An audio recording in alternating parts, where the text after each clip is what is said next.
Welcome to It Is What It Is, a true crime podcast. I'm your host, Shaw Marie, and today is my 5-year wedding anniversary. I've been with the little ass for many, many moon. Longer than that, shit. I think we're going on like 10 years knowing each other, 5 years married.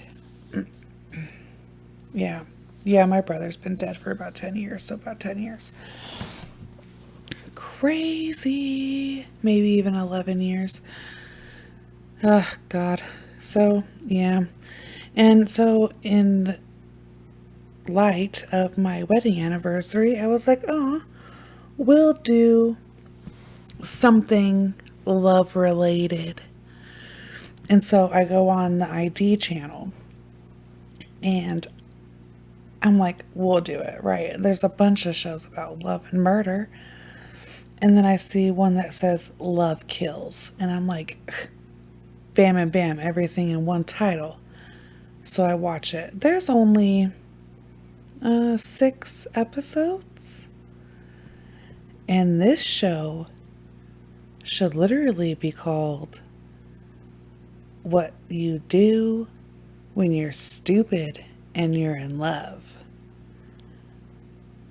Love makes you do stupid things or turns you stupid, one of the two.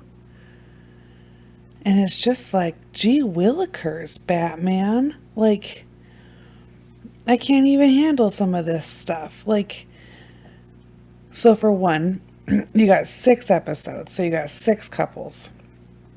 And it's all boy, girl, boy, girl. Okay, there's no lesbians. We have nothing like that. And so you got 6 bitches who claim to be in jail for something they never did. They would have never done anything if it wasn't for whatever dude is a part of the situation. And then you have some dude, 6 dudes, obviously, who are like, I love her. And so I just did it. And so I'm not going to use like the names of these people because these people are not in jail for a long time and I probably could get sued. Who knows? But like one of these people, okay, they just like they're robbing people. That's their big thing is robberies. And these people are so in love, so deeply obsessed with each other that they go to this job interview, right? They both have a job interview at the same place. They go. And it's a call center. And the call center is like, we'll take her, but we can't take you because he had a previous record. And so she's like, oh, well, it's me or him, and that's it. There's no in between. So she doesn't take the job. And so they're sitting there, and they both have medical issues. Okay, so he can't go do like construction or anything like that because he has back issues. And so you're like, all right, sure. How are you going to live? Well, soon it dawns on them too. And they're like, well, how are we going to live? And they're like, well, we're just going to start conning people. And they commit like all these cons and they end up going to jail. And in all of these episodes so far, they're talking to both spouse or girlfriend, boyfriend, whatever. They're talking to each person from jail. So like the people themselves are telling you the story of the crimes they committed. And it's just beyond all craziness. And then there's the first one, right? The first one, you got these 2 couples, and it's an affair. That's what starts it off. That's how they fall in love. Is an affair, and his wife is sick and injured, and so she can't have relations on the in the sexual sense. Her little backstory is we got married young, we popped out a couple kids. After a few years, we were like, well, I never got to live before I got married and did this, so I'm going to leave, abandon ship, and I'm going to go start anew. Well, she starts bartending, whatever have you. We meet the dude, and he's just in there because he's like, I don't want to go home to my fucking laid up wife yet. Like, I'm going. He's like, I loved her. And even the ex wife's in the episode. But he's like, I'm just need to go take a chill. I need to go fucking take a chill. And it starts off flirting, and it's like, oh, you're cute. No, you're cute. Well, next thing you know, this affair, we are too madly in love that we're going to leave our spouses and start anew, which they do. They both go, they both tell him, we're like, hey, enough's enough. Gotta go. And so they do. And they start living a life together. Okay. And next thing you know, she's stepping out again. She's cheating on him now. Golden rule, once a cheater, always a cheater. Anywho, so she starts stepping out again with this guy that she meets from, you guessed it, the bar. And she goes and she dicks this dude down one day. And she goes home and she's like, I got beer and snickerettes and all this shit. And he's like, well, where the fuck you been? And she's like, oh, don't worry about it. I got beer and cigarettes. And then they're sitting there and they're like, well, this beer and these cigarettes are going to run out. And they're like, well, what are we going to do? And she's like, so check it out. I was actually with a friend. She obviously doesn't say I was dicking him down. But she's like, I was with a friend. This friend has money. I've seen the friend's PIN number. So we can rob the friend and go on. And take his stuff and like, I know the PIN. They end up killing this guy. She lures him and he kills him. Well, come to find out, they don't know the fucking PIN. Like, they can't even use the card. So they just go about their days. Like, they just move on. We just go about our lives. And of course they get caught. But like, WTF? You don't even get the money. And so you're just like, whatevs. And they move and go to a different state. Problems arise, obviously, in the different state. And it's like this whole thing. So they're just dumb. Like, it was just so stupid. And then you got this other one where this one's in Maine. And I binged the whole season. Except for the last episode. I didn't watch the last episode. I ran out of time.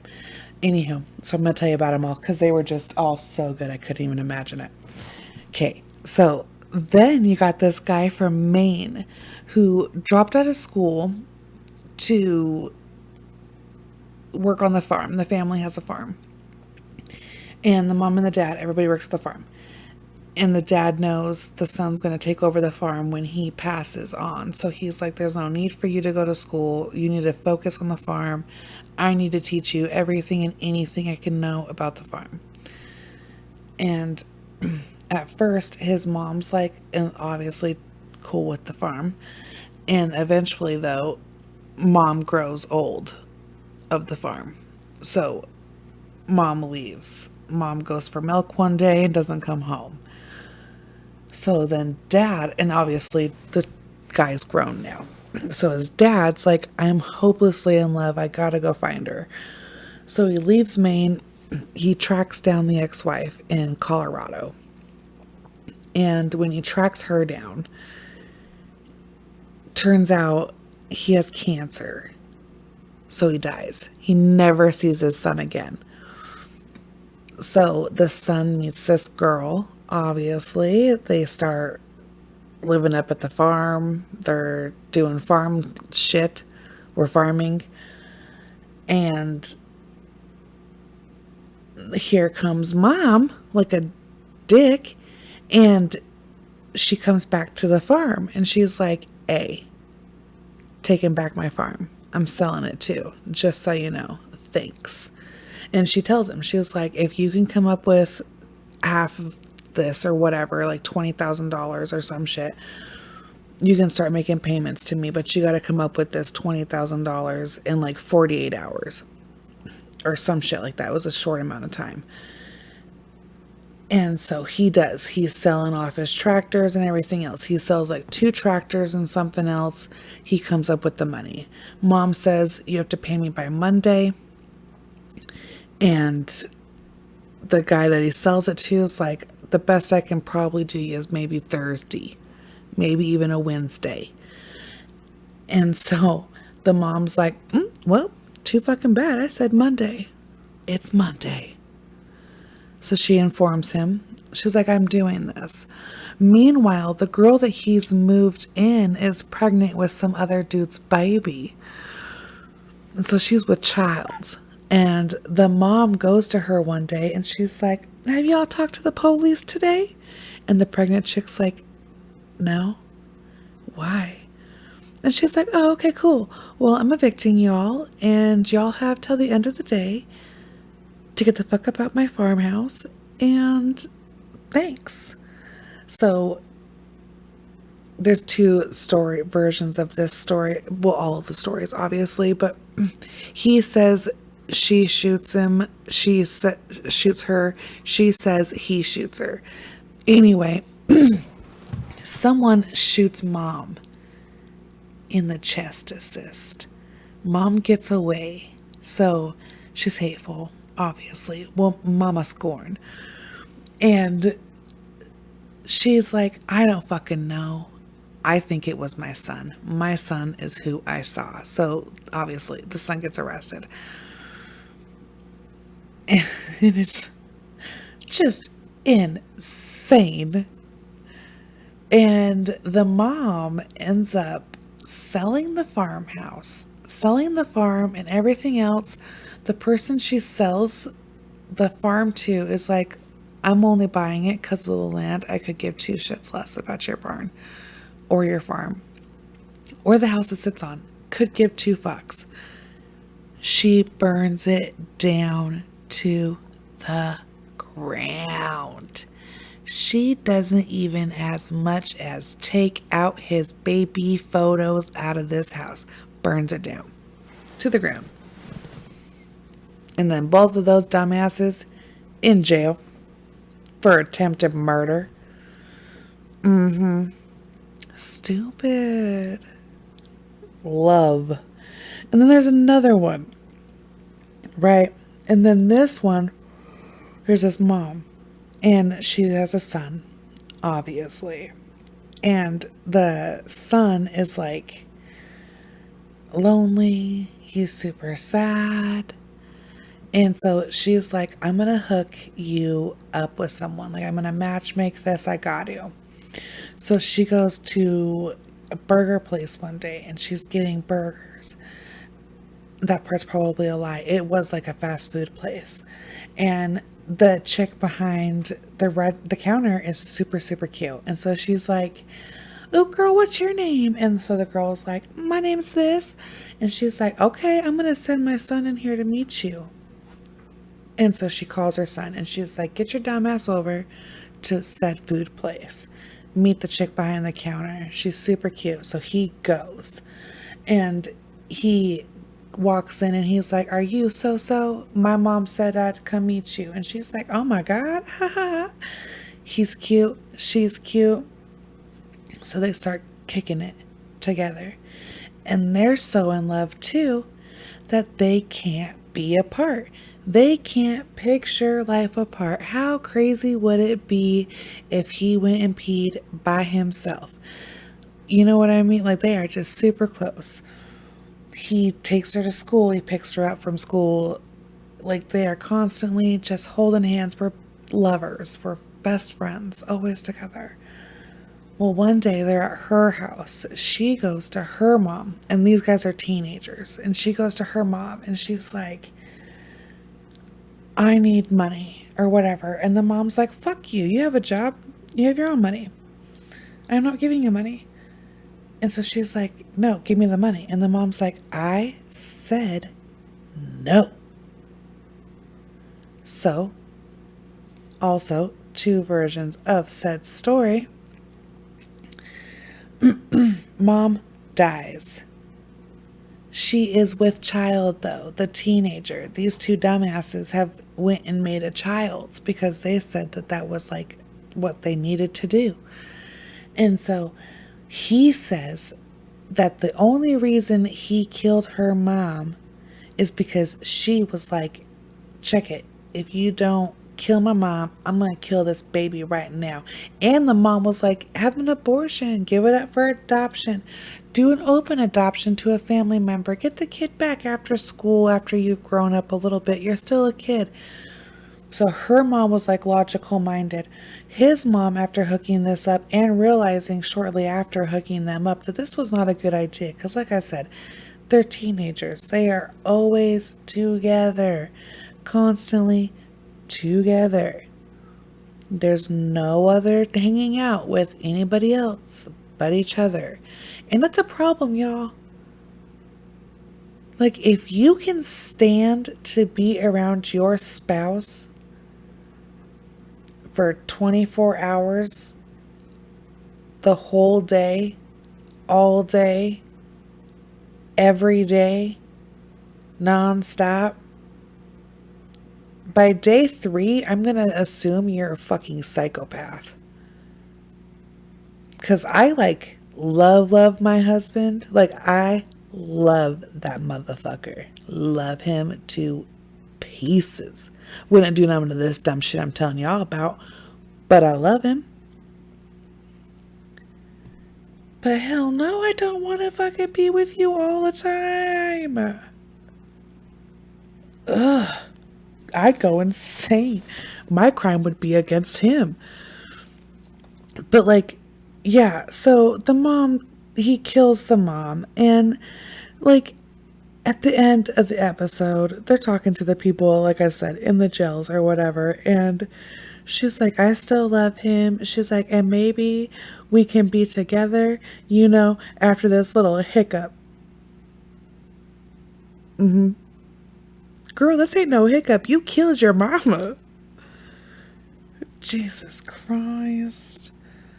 And like the one I'm watching right now, the 5th one, it's these two people who are so in love, of course. They meet in rehab, of all places, a rehab facility, kind of like a jail. He is a failed drug dealer and she is an alcoholic.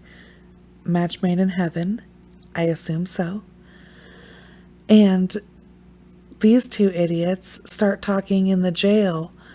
Then she gets out first and they're still talking. He gets out. They meet up. They start talking. They go for like 3 months. They have a good life. They have a home. Her kid is living with them. Her dad that has cancer's there. Everybody's happy. And then dad moves out because he's like an abandoner. He has issues of his own sorts. And he leaves them high and dry. She doesn't work because she was taking care of him and the kid. Meanwhile, the guy gets laid off too, so there's no income coming in. And this is only 3 months after everything's going perfect. And I mean perfect. We had jobs. We had good paying jobs. We had a home. We took the kid back from grandma. I mean, we're playing house. For 3 months, we get to play house. Next thing you know, if nobody has a job and crazy things in life like the power company and the water place, those people are like, I don't give a fuck how in love you are. pay your bill. And these guys were like, well, you guys don't understand. Like, we cannot be without each other and we love each other. So don't turn off our stuff. And the companies were like, okay, wink, wink, and turned off their shit for non-payment. And so they're robbing a bunch of banks. And like, and at first, I almost peed myself laughing because it reminded me of a story. And I'll tell you what happened and then I'll tell you the story. But she's the getaway driver and they robbed the first bank, and it's by like an apartment complex, and it's in a different town, of course. At least they were smart enough not to rob banks in their own town. But she gets so scared that she turns into the apartment complex versus like going down a road. And so they're stuck there for like a minute because she's freaking the fuck out, just going in circles around this parking lot. That before, when they get back out onto the street, obviously the police are at the bank responding to the robbery. And she's just freaked. She's like, oh my God, they know. It was just stupid. And he's like, calm the fuck down. Calm down. Like, it was just too funny. It reminded me of this one situation. Me and my friend, she had purchased a vehicle. And my best friend at the time, he had a meth problem. Anywho, my husband was just my boyfriend at the time, and he was in a facility. Fuck you. Don't judge me. I fell in love with an inmate. Anyway, so my friend and me are driving, and we just want these people to leave our apartment. And so we take them, and this car doesn't have license plates on them. I don't have a license either. Meanwhile, we get pulled over. I'm funny with the cop. My friend in the back lies about who he is because he's wanted. The girl with me, she doesn't lie either. She used to be my babysitter. Then she was my best friend. We could have been like lesbian lovers without any lesbian action. But so I'm talking to the cop, we're bullshitting. My husband calls me from the jail and my phone is sitting on the trunk. And so the cop sees that it's the jail calling me, and he like laughs and he's like, go ahead, answer that. And so I do. I just want to listen to like the recording or whatever, because we're both poor. We can't afford to talk, whatever. So I just want to listen to like that 5 little second clip. And my husband's like, good night, I love you, have a good day. And I'm like, yeah, this is great. And so anyway, my friend gets arrested. We do the whole, like, we don't know each other. I'm just a nice person. I don't know him. I just met him. I'm taking him somewhere. I don't know. Anywho. So they make me call my best friend, Hadley. And so my friend Hadley comes to get us, and she has to drive the car that I'm in. And my brother's calling my phone. He's calling. And I'm like, oh my God, I gotta answer this. And the cop's like, have a good night, whatever. I'm taking this dipshit with me to jail. And I answer the phone, and he's like, reach underneath the driver's seat, grab it, and throw it out the window. And I'm like, what? My friend, who has a meth problem, like I said, had put his drugs under my seat. Not his drug, there wasn't like drugs. It was his crack pipe underneath my seat in a bandana. And my friends just panic. My sweet little best friend, who, mind you, is the sweetest soul on the planet, loses her fucking mind. Like, she's like, oh my God. She ends up trying to go down one way, the wrong way. Like, they're freaking out. They're like, what do we do? Having this moment, and it's like, I take it and I throw it out the window and we break it. Obviously, you just break it and go on about your day. I don't do meth. None of them did meth. So like, we didn't need it. And like, you throw it out the window and break it, and then both of them calm down, and like, everybody realizes it was a goddamn crack pipe that could have easily just been broken, and there was no need to panic. Anyway, I compare that to robbing a bank. It just made me laugh. Took me back to a cute little memory in life, so I thought I'd share with you. But yeah, you guys, please go watch this. It's called Love Kills on the ID channel. It's a good 6 episodes of laughter. So far, really, the only one that involves like murder is the first one. And the mom. So 2. But, oh man, shit is just too fucking funny. Love makes you do stupid shit. I'm gonna tell you right now, if you ever get, here's some advice. If you want to get out of a relationship, get out of it. Just leave. Okay, don't kill that person. If your friend tells you, I cannot be without this person, he is my everything, kidnap your friend. Tell the guy she died. Save your friend. Red flag. Like, if you are in a relationship and your spouse loves you so much that you guys are never apart and he cannot picture it, and y'all are just so happy, that motherfucker's doing some Dexter shit. Y'all be one of y'all's a psychopath. Never, if you tell your friend, I'm going to kill my husband, I want to kill my husband, and a week later that friend calls you and is like, hey, girl, remember how you said you wanted to kill your husband? I got a homie.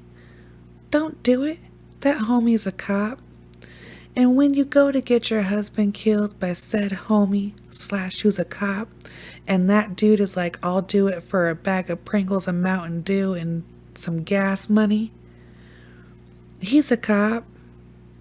If any murder costs you no more than like $500, $1,000, you're getting set up. You know, I don't know who you're trying to kill or what the situation is, but that's an expensive thing, I would assume. I don't think anybody's taking no EBT for some murder. So, just leave. Because then your ass looks dumb when you're on the show and you're like, I could have left, but I just loved him so much that I didn't. Y'all just look dumb. But if it wasn't for dumb crime, what would I do with my Thursday night at work?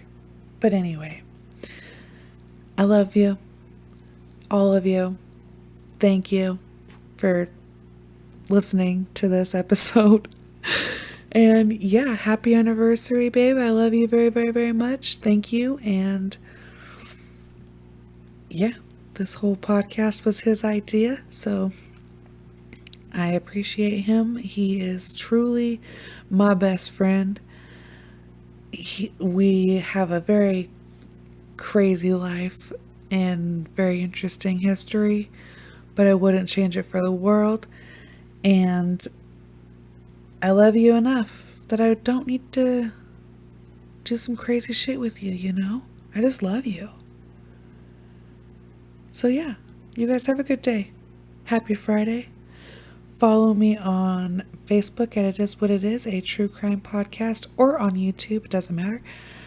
On Twitter, It Is What It Is 208, because that's where I'm from.